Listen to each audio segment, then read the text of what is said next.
Hey guys, welcome back to our channel KNA blogs.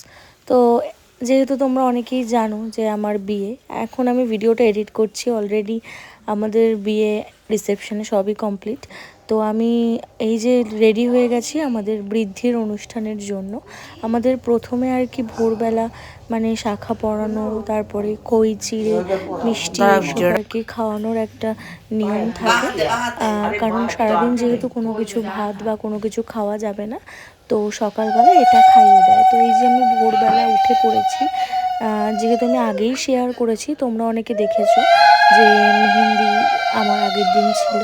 তো মেহেন্দির অনুষ্ঠান শেষ করতে করতে অনেকটাই রাত্রি হয়ে গেছিলো। তো ভোরবেলা ওঠাটাও একটু চাপের ছিল। তো যাই হোক, এই যে ভোরবেলা উঠে পড়েছি। উঠে পড়ার পরে এই যে দেখতে পাচ্ছ, এটা হচ্ছে আমার বড় পিসিমণি। তো পিসিমণি আমাকে শাখা পলা, তারপরে আয়স্ত আর যা যা আছে ওই সবগুলো পরিয়ে দিচ্ছিল। তো যদিও আমি জানি না, তো এটা হচ্ছে ফার্স্ট টাইম মানে শাখা পরার যে ব্যাপারটা, অদ্ভুত তো লাগছিল অবশ্যই, কিন্তু ভালোও লাগছিলো তার সাথে সাথে। তো এই যে আমি তোমাদের সাথে আস্তে আস্তে আমার সব লুকই শেয়ার করব, আমি যতটা ক্যাপচার করতে পেরেছি।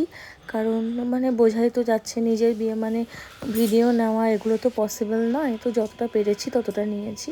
এই যে এখানে আমাকে ওই যে কাঠের যে মালাটা, যেটা বিয়েতে পরতে হয়, সেটাই পরিয়ে দিচ্ছিল পিসিমণি আমাকে। তো তারপরে এই যে এখানে পিসিমণি আমার গায়ে একটু হলুদ ছোঁয়াচ্ছিল, যেহেতু ওটা আমাদের নিয়মে আছে। তো এই যে গাছকৌটো আমার হাতে দিয়ে দিল, যেটা মানে বিয়ে যতক্ষণ না শেষ হচ্ছে হাতের থেকে নামানো যায় না।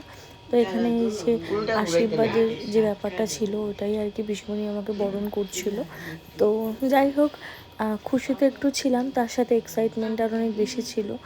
তো ব্যাকগ্রাউন্ডটা সবাই একটু ইগনোর করে যাবে। তো এই যে দেখতেই পাচ্ছ, আমাকে খাইয়ে দিল পিসিমণি, যেটা খেতে হবে আর কি, চিড়ে টিড়ে এইসবগুলো। তো শাখা পরে আমাকে কেমন লাগছে অবশ্যই কমেন্ট করে জানাবে।